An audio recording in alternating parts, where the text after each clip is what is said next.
Hello and welcome to another episode of Fundy Tidings. I'm your host Jay Remer, and with me today is Matt Abbott, the Fundy Baykeeper.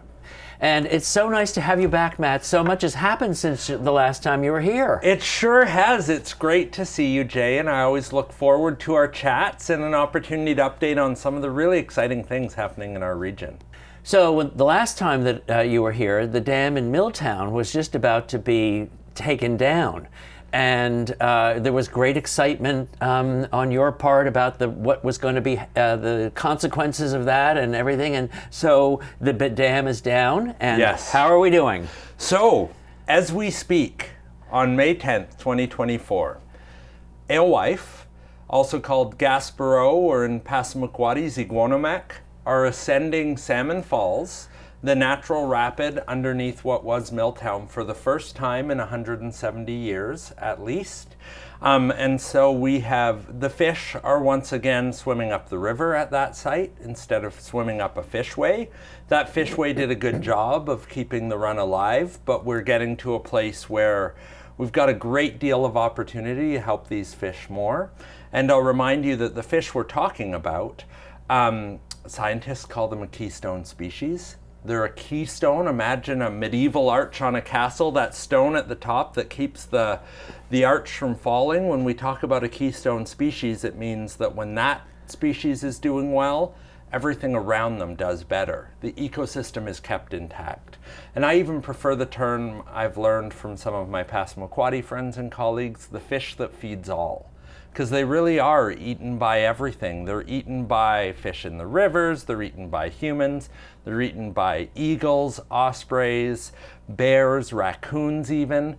They're eaten by puffins at sea, and they're even eaten by humpbacks. So imagine puffins with some of the tiniest little throats in the Bay of Fundy, and humpbacks with a throat the size of a melon.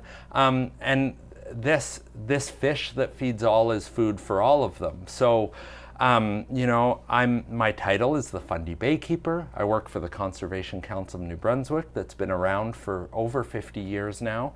And the ongoing restoration of the Schoodic, the St. Croix River, is really a sign of hope. We see a lot of stress on our ecosystems from climate change, from various industrial activities, from declines in various kinds of fish and other animal stocks.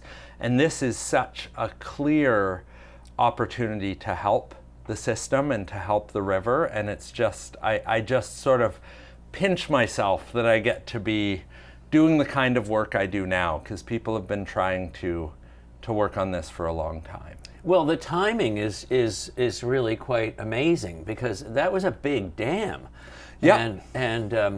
And it was just recently that power station, I think, was decommissioned not that long ago. Yeah. And so it was no mean feat to have that removed. And there was a lot of planning to remove that dam. It was really interesting to be able to watch that process. So there was a lot of decision-making, planning, a provincial environmental assessment before the decommissioning happened. But what you want to do is, when you're taking out a dam, you want to wait till the fish have gone up the fishway. You want to wait till the summer. They run mostly in May and June. And so you want to wait till they're done running. In July, they started taking apart the dam, started by removing everything from the inside of the dam. And then throughout the whole summer and fall, they started taking apart different pieces of it. It was a really interesting process to watch, because I don't know about you, but I'd rather not drive a backhoe into a river. And so, or other large equipment, a crane, the kinds of things that you need to take down a dam. So what they did is they actually, with gravel, built things called Coffer Dams, temporary dams, so that they could dry out first the western side on the US side of the border, remove some of that infrastructure, then let water flow around that side that was now opened, and build the Coffer Dam on the eastern side of the river, the Canadian side. And then that's where most of the infrastructure was. One of my favorite stories from the removal, I was there for aspects of the removal, but my good friend Alexa, who's a biologist for the Bescotomakati Nation at Schoodic, she was there when the crane was knocking down that central brick building, and wasn't the after-school program at the adjacent elementary school just lined up along the fence, and they were chanting apparently some version of Knock It Down. Oh. And this is not shade on the mill or the community. It's called the Milltown Dam, and it's called Milltown. It's a community named after that dam, but the time of the dam had passed, right? It had powered a cotton mill, it had produced a small amount of electricity, and it gives me really great joy that the kids that literally watched the dam come down at recess and from their playground and saw the falls reemerge for the first time in almost 200 years will be able to take their kids and grandkids to Salmon Falls. It's once again Salmon Falls, to see the fish and to see life in the river. Now, when Milltown was built, it's hard to know how much or if damage was done to the rock underneath, right? We don't know exactly what the river looked like. So we were able to use advice from engineers who specialize in fish passage. So if we just removed the dam, we weren't sure if the fish would be able to easily get up it because we would have done damage to the rock underneath that had formed the natural falls. We call it Salmon Falls. Really, it's a rapid. Fish have always been able to get up it. And we know from both studying how much spawning habitat, how much habitat there is for fish to lay eggs, as well as historical accounts, we know that somewhere towards 80 million fish a year would come. Now, 20 years ago, we had 900 fish. Last year, we had almost 1 million, which is wonderful. But the potential of this river is somewhere around 80 million, up to 80 million. And so we know that the falls could pass that many fish historically. Stories, people would say that classic story of walking across the river on the back of fish. I don't advise you try it, Jay, but it's an evocative image, and especially don't try it because it's an international border, and that's not an approved crossing. But so we actually had fish engineers design passage. So they laid down rock and gravel, and they laid deep areas because the fish like to rest in cold water. Cold water is more oxygen rich. So as the fish swim up the river, they're like little Usain Bolts, right? I don't know if that's still the best analogy for a fast sprinter. Or Christine Sinclair's on the soccer pitch. And they run, and then they need to stop for a bit so they can just burst along. So they might rest in deeper, colder water where there's more oxygen, or they might rest behind a large rock where there's less current. So we need to, so they designed the fish passage knowing that we could get up into that tens of millions of fish. And right now, as we speak, we're starting the 5 years of research that was mandated to MB Power when part of the decommissioning process is for them to fund 5 years of research, where the Canadian Rivers Institute out of UMB and the Bescoto-Makati Nation are working together right now. Potentially today, as we speak, they're tagging fish. So they're putting little tags in fish and using radio transponders to see how well the fish the falls is working to pass fish.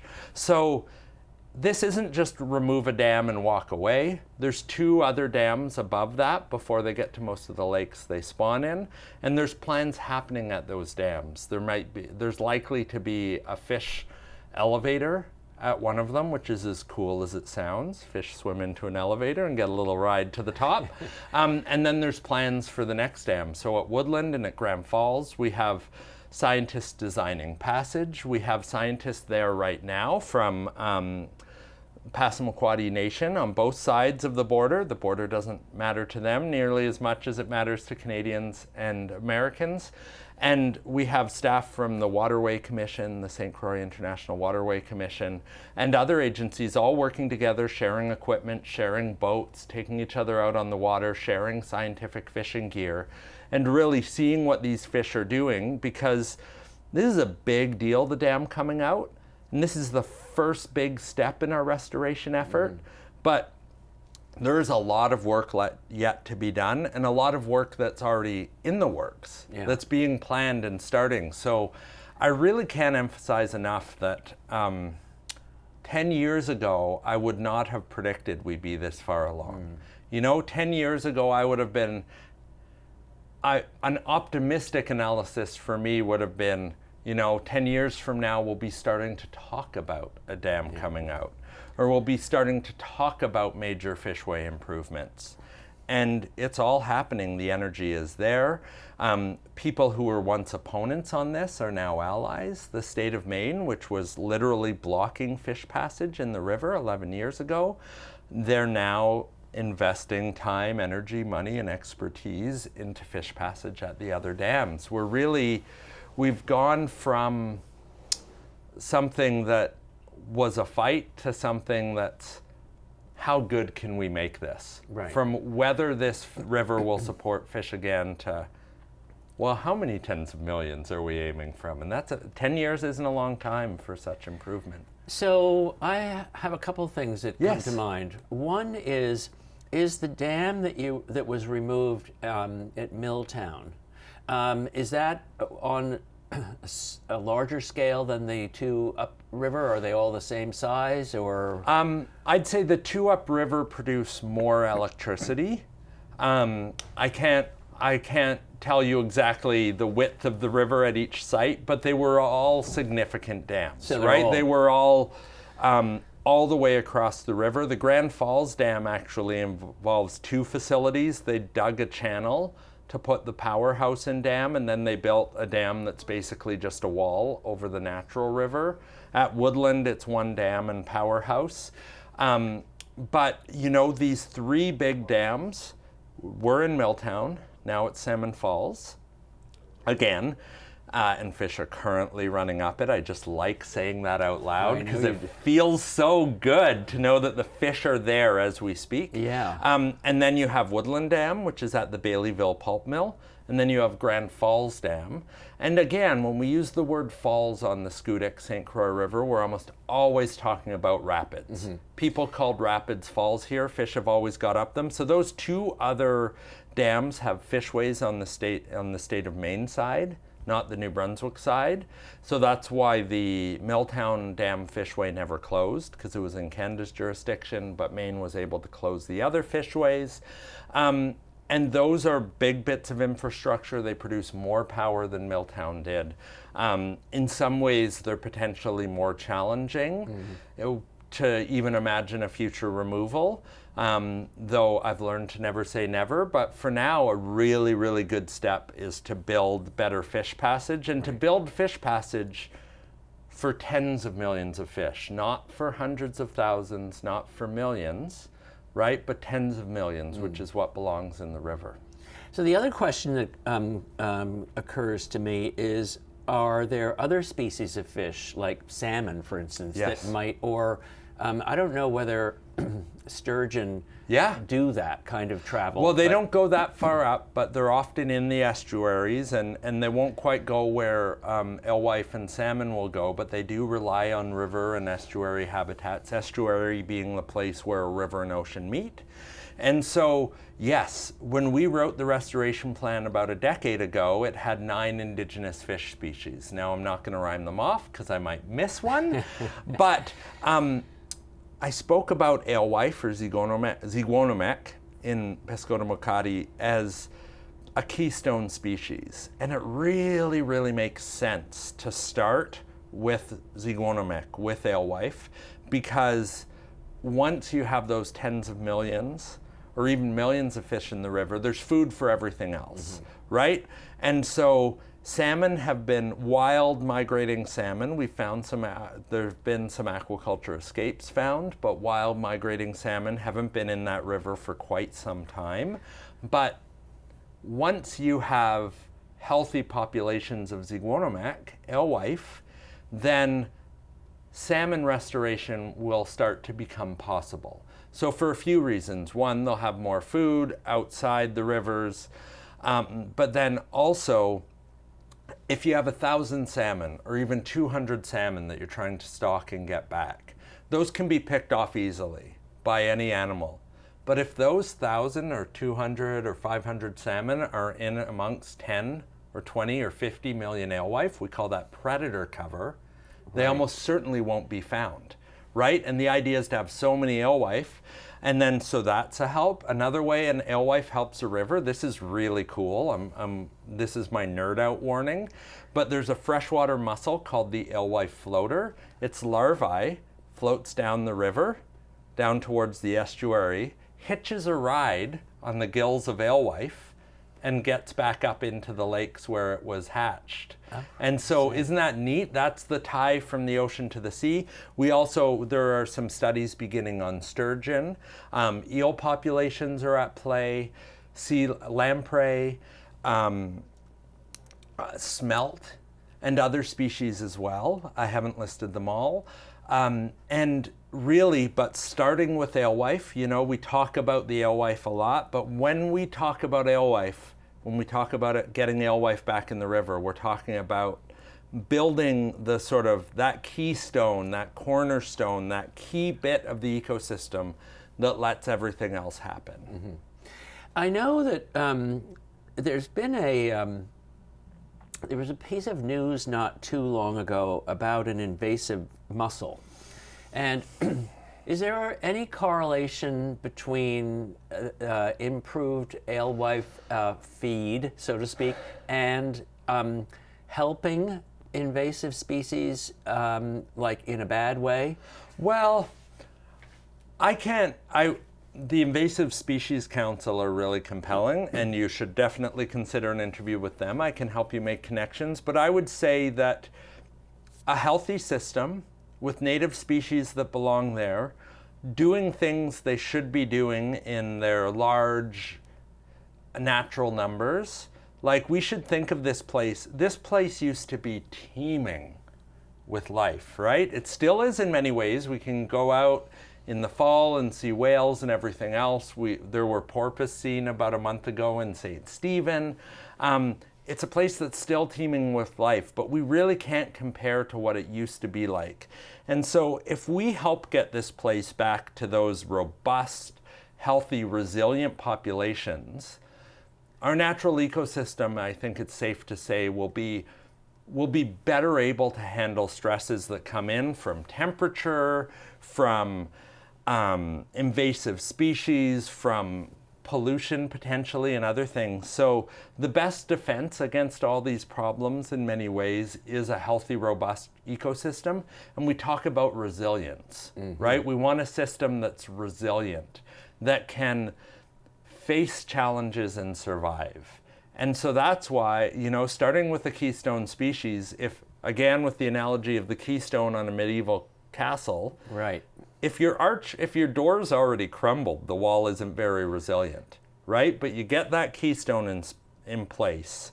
So you get those healthy, natural populations of alewife, zygornomech, and then you build upon that. And so it's, these problems will remain with invasives and other things.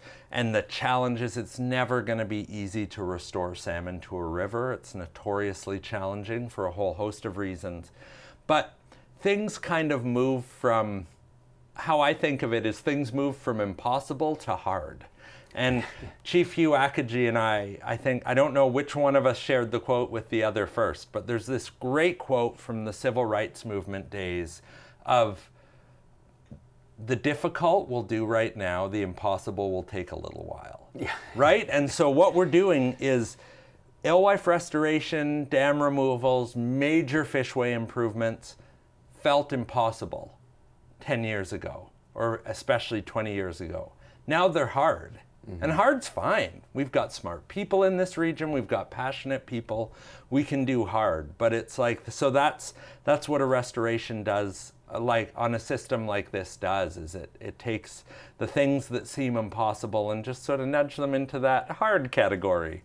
Do you see growing cooperation in the whole kind of restoration movement? Oh, absolutely. So, I was talking to Alexa Mayer from the Bescoda Makati Nation at Schoodic. I was talking to Brian Altvader, one of the Schoodic river keepers from the other side of the river, Passamaquoddy man, and also Ralph Dana, another environmental department staff from Sapayak, Pleasant Point, the Passamaquoddy community.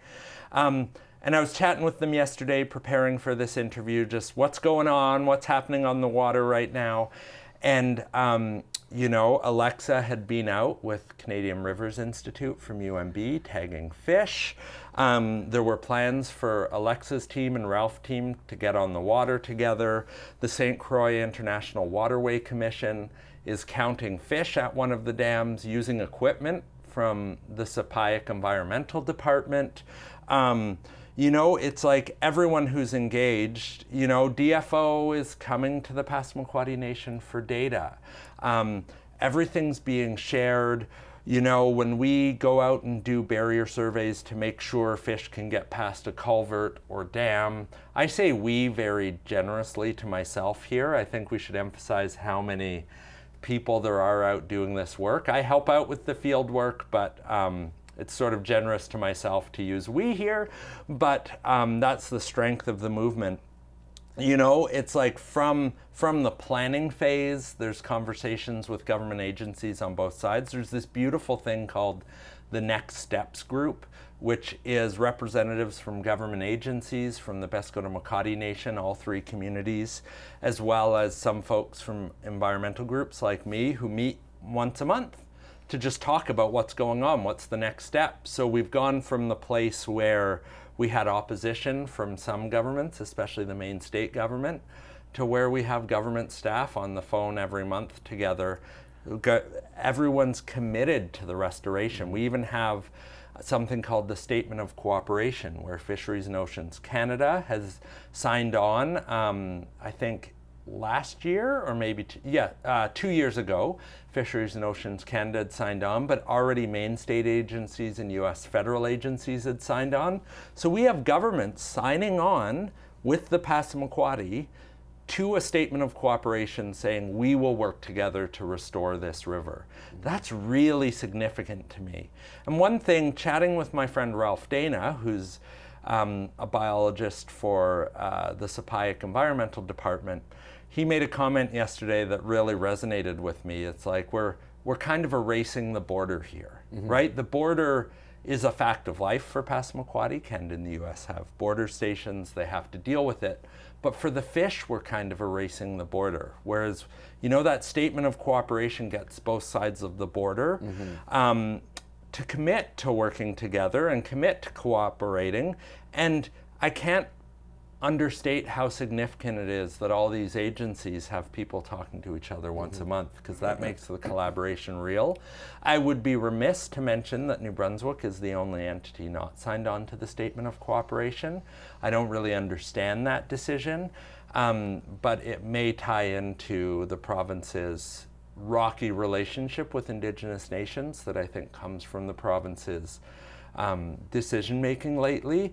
But I think the door remains open, and New Brunswick isn't being an opponent to this restoration, but they are welcome to sign on to the Statement of Cooperation and become an active part. I'd be remiss not to take this opportunity to remind and encourage the province of New Brunswick to join. You know what, we're the winning team now. Come and join us, right? We can help each other. I think that that's great. It doesn't surprise me, sadly, that the government hasn't signed on yet, but I think that there's hope. And I think that anytime that there's progress and you begin to see a movement of energy moving in the right direction, it's very difficult to stop it. Well, that's it. So I understand you have an exciting event coming up. Jay, I would like to show you this poster. It's beautiful in color when it's printed off on fancier printers than I have. But we will have the Alewife Run on May 25th of this year. I will also send the station a PDF of this so that you can post it. But what this is it's a beautiful Wabanaki and Bescotomakati tradition of sacred runs. We'll start at the boat launch in Sapayak at 5 a.m. Canadian time. I'll be there with bells on May 25th, and we'll have a relay run, passing a piece of deer antler that's been used in sacred runs and relays in Wabanaki communities for over 40 years. And we will run from Sapayak to the dam at Forest City, to the international border. And this is part of, it's a beautiful, there's ceremonial aspects to it, but it's a way that Brian Altvader, who I already mentioned, and the Passamaquoddy-Schoodic River Keepers welcome the fish home every spring. And as you can imagine, this is a special one because the dam has just come out. The fish are swimming up Salmon Falls again for the first time in nearly 200 years.